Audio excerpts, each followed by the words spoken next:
यह शर्वाणि चराचराणि विधिवत् द्रव्याणि तेषां गुणाः पर्यायानपि भूतभावि भवता सर्वान् सदा सर्वथा जानीते युगपत् प्रतिक्षणमतः सर्वज्ञ इति उच्यते। सर्वज्ञाय जिनेश्वराय महिते वीराय तस्मै नमः। वीराय तस्मै नमः। वीराय तस्मै नमः।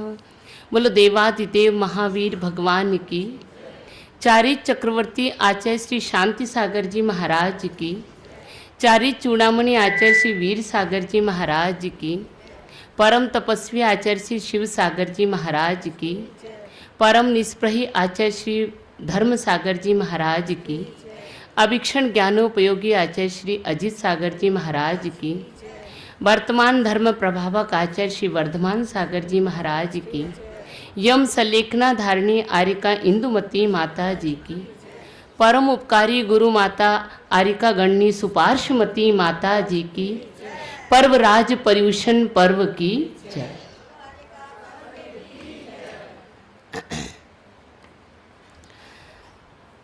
आज हमारे पर्वराज पर्यूषण पर्व आ गए। 355 दिन जिनका इंतजार करना पड़ता है।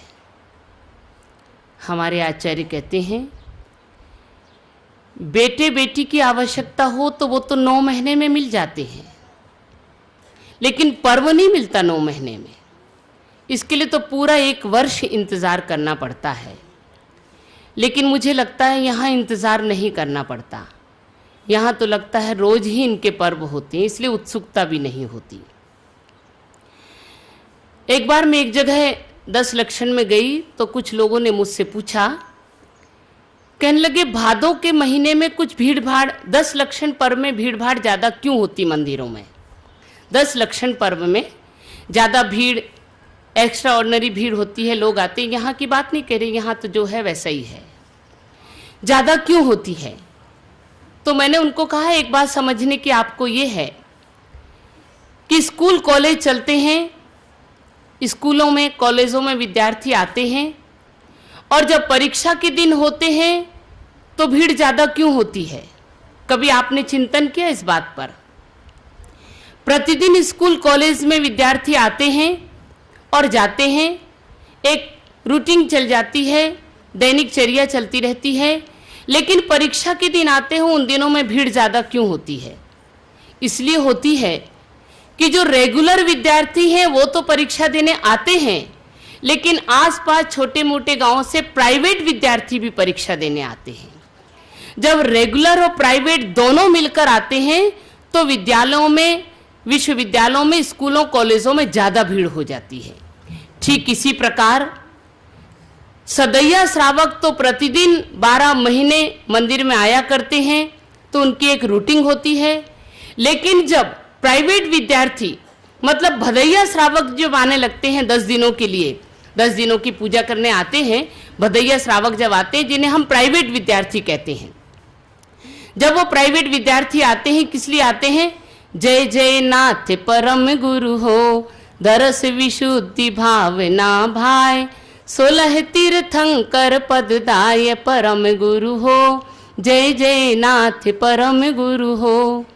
जब ये कहने के लिए भदैया श्रावक आते हैं, जिन्हें हम प्राइवेट विद्यार्थी कहते हैं, जब रेगुलर और प्राइवेट दोनों विद्यार्थी इकट्ठे होते हैं तो स्वाभाविक है कि विद्यालयों में भीड़ हो ही जाया करती है।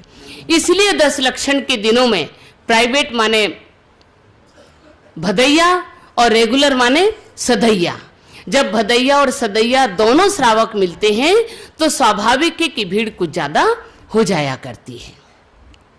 इसलिए भादों का महीने में हमारे आचार्य देव ने कहा ये बड़ा मंगल मास और ये बड़ा प्रमुख मास, जिन्हें कहा, जिसे क्या कहा, व्रतों का रत्नाकर है। व्रतों का रत्नाकर होने के कारण इस भादो मास को बहुत बड़ा महीना कहा।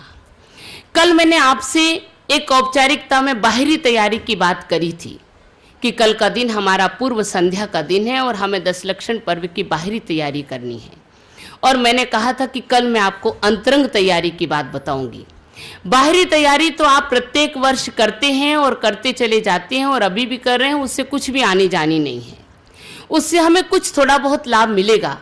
लेकिन अंतरंग तैयारी जब हमारी होगी उससे हमारे जीवन को एक गति मिलेगी, हमारा जीवन एक गति चक्र पर बढ़ेगा।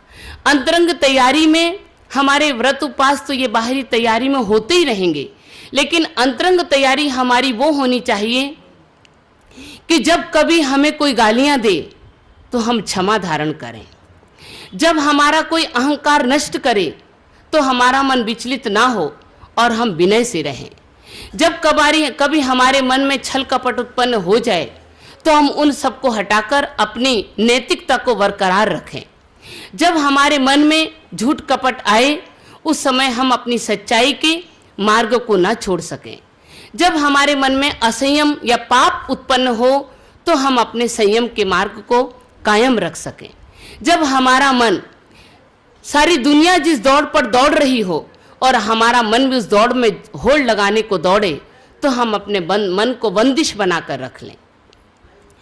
ऐसे जब हमारे जीवन में इस प्रकार के आदर्श विचारों की भावनाएं जब हमारे जीवन के अंदर स्थापित हो पाएंगी, हमारे आचार्य कहते तब हमारे जीवन को एक गति चक्र मिलेगा। और एक जीवन को चक्र मिलने के बाद हमारे जीवन की रूटीन एक ऐसी बन जाएगी जिससे हम कभी पीछे हटने का नाम न लेंगे। लेकिन हम करते क्या हैं?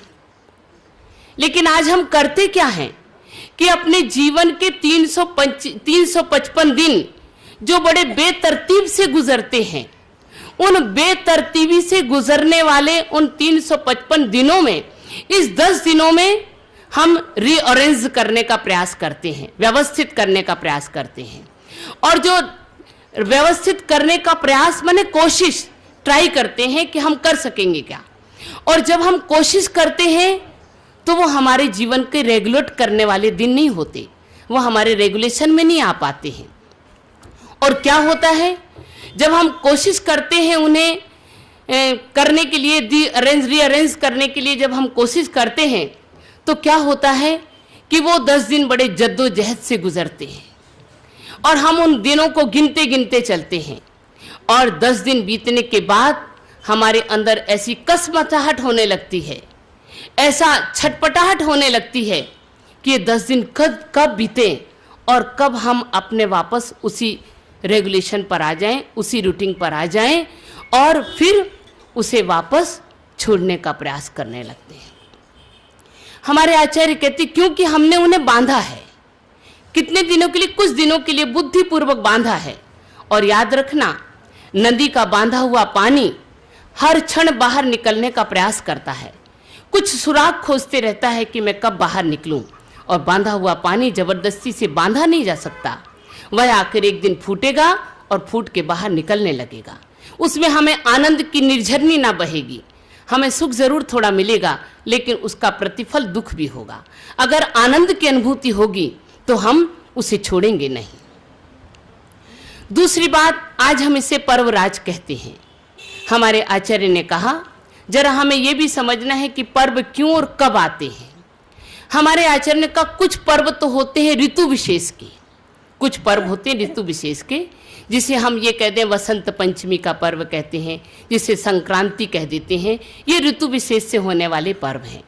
कुछ पर्व होते हैं जिसमें ऋतुएं नहीं होती, कुछ घटनाएं हुआ करती हैं। जैसे घटनाओं में हम जिसे कह देते हैं दशहरा है, दीपावली है आदि, जो घटनाओं से संबंधित पर्व होते हैं वो घटनाओं से होते हैं। कुछ पर्व ऐसे होते हैं जो व्यक्ति विशेष से संबंध रखने वाले होते हैं, जैसे हम कहते हैं महावीर जयंती का पर्व, गांधी जयंती का पर्व, ऋषभ जयंती का पर्व, जिसे कहते हैं कृष्ण जन्माष्टमी, जिसे कह देते हैं हम अक्षय तृतीया, जिसे कह देते हैं वीर शासन जयंती आदि, जिसे कह देते हैं श्रुत पंचमी। ये एक व्यक्ति विशेष से होने वाले पर्व होते हैं। इसके साथ हमारे आचार्य कहते हैं पर्व माने क्या, जिसे हम कहते हैं पर्युषण पर्व या पर्वराज कहते हैं। पर्व आपने देखा होगा, पर्व कौन से फल में होते हैं? एक गन्ना होता है, गन्ने में एक पर्व कहते हैं, पर्व होते हैं, छोटे छोटे से पोर कहते हैं जिसे, पोर होते हैं, पर्व कहते हैं जिसे। और आपने देखा होगा प्रत्येक पर्व के बाद एक गांठ आती है और गांठ के बाद फिर पर्व आता है। किसी ने गन्ना खाया होगा तो गन्ने में जब पहले शुरू के पर्व होते हैं वो मिठास से रहित होते हैं। मिठास तो होती है लेकिन बहुत कम होती है। लेकिन जैसे जैसे हम गन्ने के नीचे उतरने लगते हैं, गन्ने के नीचे में आते हैं, तो बीच के हिस्से में मिठास कुछ अधिक होती है और जब हम और नीचे आते हैं तो मिठास कुछ ज़्यादा होती है। तो इसका तात्पर्य क्या है कि जब पर्वों को हम बचपन में मनाते हैं, जब शुरुआत गन्ने के ऊपर के पोर होते हैं, जब हम पर्व को बचपन में मनाते हैं तब हमें उनकी मिठास की अनुभूति नहीं होती। लोग कहते हैं ना 10 लक्षण करेंगे, कोई लोग हमें चैन पहनाएगा, कोई हमें हीरे के गहने देंगे, कोई हमें कपड़े उठाएंगे, कोई हमारी प्रशंसा करेंगे। तो ये बचपन के पर्व हैं जिसमें मिठास तो है लेकिन थोड़ी कम है, जिसकी कि हम अनुभूति स्वयं करते हैं लेकिन दूसरों को बताने के लिए सक्षम नहीं होते, क्योंकि हमारी प्रतीति नहीं होती कि हमें क्या अनुभव आया, तो वह मिठास कम होती है। लेकिन जैसे जैसे हम बीच के पर्वों के निकट जाते हैं तो मिठास कुछ ज़्यादा होती है। तब तक क्या होती है, हम 55 की तरफ पहुंच जाते हैं ना। और जब हम 55 की तरफ पहुंचते हैं, पर्वों के मिठास की अनुभूति करने लगते हैं, तब हम वास्तविकता को जानते हैं। और जब हम गन्ने के नीचे वाले पर्व की तरफ जाते हैं, जब उनमें क्या होता है, निरर्थकता। मिठास तो बहुत अधिक होती है लेकिन वो हमारे फेंकने के काबिल होते हैं, हम उन्हें उपयोग नहीं कर सकते।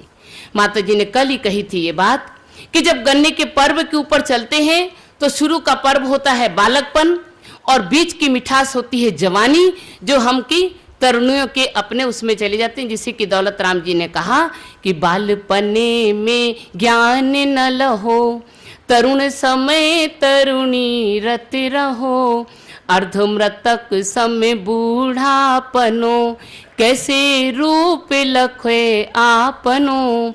ये गन्ने के पर्व में तीनों ही श्रृंखलाएं हैं, तीनों ही जीवन हैं। ऊपर की कम मिठास बचपन की, बीच की मिठास है 55 की और अंत की मिठास है वृद्धावस्था। जिस प्रकार एक गांठ के बाद जब दूसरा पर्व आता है तो गांठ हटाने के बाद उस पर्व में हमें नया स्वाद आता है, नई जागरूकता आती, नई चेतना आती है। इसलिए हमारे इन पर्वों को पर्व कहा गया है। कुछ पर्व ऐसे होते हैं जो सदाबहार पर्व होते हैं, जिसमें लोग पकवान बनाते हैं, खाते हैं, अच्छे अच्छे वस्त्र आभूषण पहनते हैं और अपने पर्व को मना लेते हैं। लेकिन हमारा जो ये 10 लक्षण पर्व है, ना तो ये ऋतु विशेष का पर्व है, ना ये किसी घटना विशेष का पर्व है, ना ये हमारे किसी व्यक्ति विशेष का पर्व है। ये तो तात्कालिक परिस्थितियों में उत्पन्न होने वाला पर्व है, जिसे 10 लक्षण पर्व कहते हैं। जिसकी एक ऐसी किंवदंती है कि जब 7-7 दिनों की वर्षा, जो अनेक प्रकार की अपवित्र वर्षा होती थी, जिसके द्वारा हमारी जो हरी सस्य श्यामला भूमि थी ये जर्जरित होकर विनष्ट होने लगी, तब हमारे कुछ देवों ने 72 जोड़ों में त्रेंच को, मनुष्य को आदि को लेकर विद्यार्थ की गुफाओं में सुरक्षित रखा। और जब वापस सुभिक्ष की वर्षा हुई 49 दिनों तक, तब हमारा ये पर्व का प्रारंभ हुआ। इसलिए इसे तात्कालिक पर्व भी कहा जाता है। इस तात्कालिक पर्व में हमारे आचार्य ने 10 लक्षण पर्व का नाम दिया, जिसे 10 लक्षण धर्म भी कहा, जिसे 10 लक्षण धर्म की व्याख्या से जाना जाता है, जिसमें 10 लक्षण धर्म के द्वारा जिसकी पहचान की जाती है। अब हमें समझना है ये कि धर्म क्या है, आखिर धर्म किसे कहें, धर्म की हम क्या व्याख्या करें। तो एक बार एक पंडित जी की शास्त्र सभा हो रही थी और शास्त्र सभा में उन पंडित जी ने धर्म का वाचन कर रहे थे और धर्म का वाचन करते हुए पंडित जी ने एक बात ये कह दी कि भैया मंदिर धर्म करने की जगह नहीं है। क्या कहा पंडित जी ने? मंदिर धर्म करने की जगह नहीं है। तो कुछ लोग आपस में विवाद करने लगे कि मंदिर धर्म करने की जगह नहीं है तो क्या झगड़ा करने की जगह है? क्या मंदिर में बातें करने की जगह है? क्या मंदिर में अनेक प्रकार की अन्य दूसरी चर्चा करने की जगह है? आपस में बातचीत करते करते एक व्यक्ति खड़ा हुआ और कहने लगा, पंडित जी मंदिर धर्म करने की जगह नहीं है तो फिर क्या है? सबकी बात सुनते सुनते पंडित जी मंद मुस्कान करते हुए बोले, भैया मंदिर धर्म करने की जगह नहीं है। मैं एक बार नहीं 3 बार कहता हूं, मंदिर धर्म करने की जगह नहीं है। मंदिर धर्म करने की जगह नहीं है, मंदिर तो धर्म सीखने की जगह है। मंदिर धर्म करने की जगह नहीं है, मंदिर धर्म सीखने की जगह है। मंदिर में धर्म सीखोगे और करने की जगह है तुम्हारा घर। धर्म करने की जगह है दुकान, धर्म करने की जगह तुम्हारा कारखाना, धर्म करने की जगह है तुम्हारा संसार, और धर्म सीखने की जगह है मंदिर। आज हमारा ये 10 लक्षण धर्म, हमारा ये जो भवन बना है, हमारा जो पंडाल है, आज हमें यहाँ पर धर्म सीखने के लिए आए हैं, हम धर्म करने के लिए नहीं आए हैं। अगर धर्म करना प्रारंभ कर दोगे तो फिर हमारा संसार से सीख कर आना पड़ेगा, मंदिर में धर्म करना पड़ेगा। नहीं, हमें धर्म सीख कर जाना है। उत्तम, क्षमा, मार्दव, आर्जव, सत्य, शौच, संयम, तप, त्याग, आकिंचन, ब्रह्मचर्य, ये हमारी पाठशाला है। हमारा मंदिर हमारी पाठशाला है, हमारा पंडाल हमारी पाठशाला होती है, जहां हमें धर्म सिखाया जाता है। और जब हम यहां से धर्म सीख कर जाएंगे तब हम अपने घर संसार में वो धर्म को पालन करेंगे। लेकिन आज उल्टा हो रहा है। आज हम धर्म सीख कर आते हैं अपने घर से और शिक्षा सीख कर आते हैं घर से और करते हैं मंदिर में। सीख कर आते हैं हम घर से और करते हैं मंदिर में। जरा सा हम विचार करें इस बात को, करते हैं कैसे मंदिर में? जब हम सीख कर आते हैं घर से तब तो करते हैं। अगर 2 मेहमान आने वाले हैं, बहू के पीहर वाले आने वाले हैं, और अगर बहू ने अपनी सासू को नहीं बताया कि माँ साहब मेरे परिवार के लोग आने वाले हैं, और तत्काल अगर वो आ जाते हैं परिवार के लोग, और बहू फिर सास से पूछती है कि माँ साहब क्या बनाए, तो सासू क्या कहती, मुझे क्या मालूम, मुझे तूने बताया था क्या कि तेरे परिवार के लोग आने वाले हैं? तूने मुझे कहा था क्या? पहले मेरे साथ मीटिंग की थी क्या? तूने मेरे साथ बातचीत की थी क्या? अब तेरी मर्जी हो जो बना ले, मैं क्या बताऊंगी। ये होता है ना घर में। और फिर बेचारी बहू जो कुछ करना कर लेती है। वही बात सीखकर जब आप मंदिर में आते हैं घर से, और जब कोई मुनि महाराज के आने की बात होती, या अचानक कोई श्रावक भक्त महाराज को लेकर आ जाता है, और फिर आपके अध्यक्ष, महाध्यक्ष, संरक्षक या मंत्री जो भी हैं पद प्रतिष्ठा में बैठे, और उनके पास जाकर जब ये कहा जाता है कि भाई साहब महाराज आ गए, उनकी व्यवस्था क्या करें, तब वो क्या कहते हैं, मुझे क्या मालूम, महाराज को तुमने लाए हो, तुम जानो, तुमने किसी से पूछा था क्या, तुमने मीटिंग की थी क्या, तुमने बताया था क्या, अब तुम जानो, तुम्हारा काम जाने, तुम तुम्हारे लाए हो, तुम उनकी व्यवस्था करो, तुम उनका चौका लगाओ, तुमको जितने दिन रखना हो उतने दिन रखो। ये सीखकर कहां से आए हम? कहां से आए? कहां से आए? घर से। और कर कहां रहे हैं? मंदिर में। क्योंकि मंदिर को हमने धर्म का स्थान बनाया। सीख कर आए हम घर से और मंदिर में करने लगे। घर से हम बंटवारा सीख कर आते हैं। अगर 2 भाई हैं तो कहते ऊपर की मंजिल तुम्हारी और नीचे की मंजिल हमारी। घर से सीख कर आते हैं ना। अगर 2 प्लॉट है तो एक तुम्हारा और एक हमारा। माँ बाप से इनका बंटवारा कर लेते हैं। हमारे आचार्य कहते वही शिक्षा सीखकर जब मंदिर में आता है वो व्यक्ति, तो मंदिर में आके भी बंटवारा कर लेता है कि ये वेदी मेरी और ये वेदी तुम्हारी है। यहाँ पूजा करने का अधिकार मेरा और यहाँ पूजा करने का अधिकार तुम्हारा। घर का बंटवारा मंदिर में चला आता है। और बंटवारा कैसा होता है? पहले तो हमने बंटवारा किया मंदिरों को बांटा ना। कोई तारण पंथी, कोई गुमान पंथी, कोई फजर पंथी, कोई 13 पंथी, कोई 20 पंथी, कोई 16.5 पंथी बनाया ना हमने। तो जब हम घर से सीख कर आए तो वो बंटवारा हमने मंदिरों में कर दिया, मंदिरों का बंटवारा कर दिया। और हमें इतने में भी शांति नहीं मिली, तो हमने उस बंटवारे को शास्त्रों में बंटवारा कर दिया। शास्त्रों का भी बंटवारा कर दिया ना, ये शास्त्र हमारे और ये शास्त्र तुम्हारे। और इतने में भी शांति नहीं हुई उस घर की शिक्षा से, तो आज हमने गुरुओं का बंटवारा कर दिया। गुरुओं का बंटवारा किया नहीं किया? कुछ जय बोलने वाले दूसरे, किसी के महाराज ये, तो किसी के साधु ये, तो किसी की ज्ञानमती जी, किसी के सुपार्शमती। कोई गौरवमती के भक्त बनोगे क्या? नहीं बनोगे। बंटवारा ही तो करना है ना, बंटवारा भी तो करना है ना, तो कुछ बंटवारा कर देना यहां भी। आज हमने पहले मंदिर का बंटवारा किया, फिर हमने शास्त्रों का बंटवारा किया, और आज गुरुओं का बंटवारा कर दिया। एक महाराज आते हैं तो 10 भक्त खड़े होते हैं, और दूसरे आते तो वो 10 नहीं आते, कोई दूसरे 10 नए आ जाते हैं, फिर तीसरे आते तो कोई नए तीसरे 10 खड़े होते हैं। लेकिन हमारी समाज एक संगठन में इकट्ठी नहीं हो पाती, क्योंकि हमने घर से शिक्षा लेकर आए हैं और धर्म करते मंदिर में। आज हमारे 10 दिन की पाठशाला हमें यह शिक्षा देने आई है, आज हमारे 10 धर्म के 10 दिन हमें यह शिक्षा देने आए हैं कि हमें सीखना है। ये पाठशाला शिक्षा की पाठशाला है, ये यहाँ से हमें सीख कर जाना है। क्या? उत्तम क्षमा, हमें सीख कर जाना है मार दो, हमें सीख कर जाना है आर जाओ, हमें सीख कर जाना है संगठन और संयम, हमें सीख कर जाना है तप और त्याग। और करना कहाँ है? मंदिर में मत करना, मंदिर करने की जगह नहीं है, मंदिर धर्म करने की जगह नहीं है, धर्म करने की जगह है आपका घर। यहां से जब क्षमा का पाठ पढ़कर आप जाओगे आज और अपने घर में जाओगे, बस तो जाएगी 11 और साढ़े 11 भी बज जाए।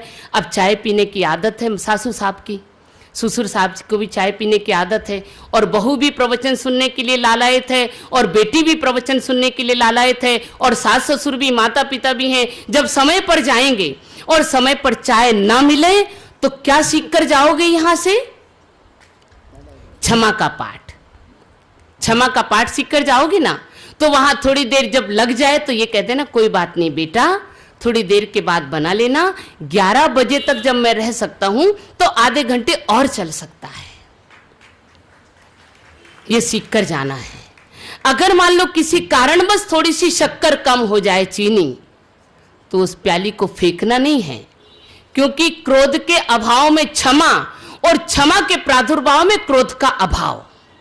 यह हमें सीख कर जाना है, क्षमा को सीख कर जाना है, धर्म सीख कर जाना है, धर्म को यहां से सीख कर जाना है, और करना है आपके अपने घर में, आपकी अपनी दुकान में, आपको अपने मकान में, आपके अपने कारखाने में। और जब हम ये शिक्षा को अच्छी तरह सीख लेंगे तो प्रत्येक दिन में जो मिठास हमारे गन्ने की है, आने वाली मिठास हमें हर वर्ष में मिठास देगी। और अगर हम इस शिक्षा को नहीं, धर्म को करते चले जाएंगे तो हमारे जीवन में कभी मिठास आ नहीं पाएगी। इसलिए ये पर्व हमें प्रतिक्षण एक एक गांठ के बाद एक एक मिठास के नए पर्व को देती है। हम प्रतिवर्ष इन नए पर्वों में अपने जीवन की वो मिठास लाने का प्रयास करते जाएंगे, तब तो हम इन पर्वों को अच्छी तरह समझ सकेंगे, तब इन पर्वों को हम अच्छी तरह जान सकेंगे, तब इन पर्वों को हम स्वीकार कर सकेंगे। अन्यथा जो हमारी रूटीन चल रही वो चलती रहेगी, कोई बात नहीं होगी। और 10 दिन के बाद, और 10 दिन के बाद 10 दिन गुजरने ना पाएंगे, और 10 दिन का 9वां दिन निकलते ही हमारे कुसमुसाहट होने लगेगी, हमारे हृदय में छटपटाहट होने लगी कि बस कल आखिरी दिन है, परसों तो पान पराग का डब्बा खुल ही जाना चाहिए। हो जाएगी बात? ये नहीं हो जाएगी, क्योंकि हमारा जीवन चक्र उस गति से चल नहीं पाएगा जिसको हम रेगुलेट करने के लिए आए हैं। जब हम ये शिक्षा लेकर जाएंगे अपने यहां से, और जब हम शिक्षा को अंगीकार करके अपने घर में निभाएंगे, तब हमारे जीवन के 355 दिन रेगुलेट हो जाएंगे। फिर हमें रीअरेंज करने की जरूरत नहीं पड़ेगी कि 10 दिन में रीअरेंज करने की आवश्यकता है। फिर हमारी रूटीन बन जाएगी। हमारा जीवन एक सुनहरा संसार होगा जहां पर कलह विषाद नहीं हो सकेगा। उस समय आज क्षमा धर्म को समझना है। और जब इस प्रकार की सीख को अंगीकार करके जिन्होंने अपने जीवन में इन सबको स्वीकारा, जिन्होंने अपने जीवन को अंगीकार किया, हम जब उनके ऊपर दृष्टिपात करेंगे तब हमारे जीवन में क्षमा स्वीकार करने की योग्य हमें क्षमता आ सकेगी। हमारे आचार्य ने क्षमा की एक बात कही, क्षमा की उन्होंने कहा, हम क्षमा धर्म को और भी आगे विवेचना करेंगे जब हमें समय मिल पाएगा। उन्होंने कहा कि उत्तम क्षमा, उत्तम शब्द क्यों लगाया? यूं क्षमा भी कह सकते थे, एक साधारण क्षमा भी तो क्षमा होती है। उत्तम शब्द कहने की क्या आवश्यकता थी? उन्होंने कहा उत्तम शब्द इसलिए लगाया कि ये उत्तम क्षमा मुनियों की होती है। उत्तम क्षमा मुनियों की होती, उत्तम क्षमा, उत्तम मार्जव, उत्तम आर्जव, उत्तम सत्य, सारे में हमें क्रमशः लगा लेना है। तो हमारे श्रावक बड़े चतुर होते हैं, और जब वो ये पूजा करते हैं और जब प्रवचन सुनते हैं पंडितों के, आचार्य मुनियों के, कहते इसमें कहा उत्तम क्षमा, तो उत्तम शब्द तो मुनियों के होगा। तो इसका तात्पर्य यह है कि ये 10 के 10 धर्म मुनियों के धारण करने के हैं, गृहस्थों के नहीं। क्योंकि उत्तम कहा ना, उत्तम कहा ना, तो हमारे आचार्य ने कहा, भैया हम जानते तुम्हारे मन की बात, तो हमने 3 भेद कर दिए, उत्तम, मध्यम और जघन्य। अगर उत्तम क्षमा गृहस्थ पालन करता है तो जघन्य तुम्हें स्वीकार करनी पड़ेगी, और जघन्य क्षमा स्वीकार नहीं करोगे तो अपने जीवन को सुव्यवस्थित भी नहीं कर सकते हो। और जब हम अपने जीवन को सुव्यवस्थित नहीं कर सकेंगे तब तक हम क्षमा के पाठ को जान नहीं सकेंगे। इसलिए हमारे आचार्य ने सर्वार सिद्धि में कहा कि जो मुनिवर आहार को जाते समय मुनियों को किसी प्रकार की किसी ने गाली दी हो, किसी प्रकार के अपशब्द कहे हो, किसी प्रकार का उपहास किया हो, ऐसे मुनिवर उन सबके उपहास भरे गाली गलौज के अपशब्दों को सुनकर भी मन में किसी प्रकार के विषाद या खेद को प्राप्त नहीं करते। उन मुनियों की उत्तम क्षमा होती है। बोलो उत्तम क्षमा धर्म की जय।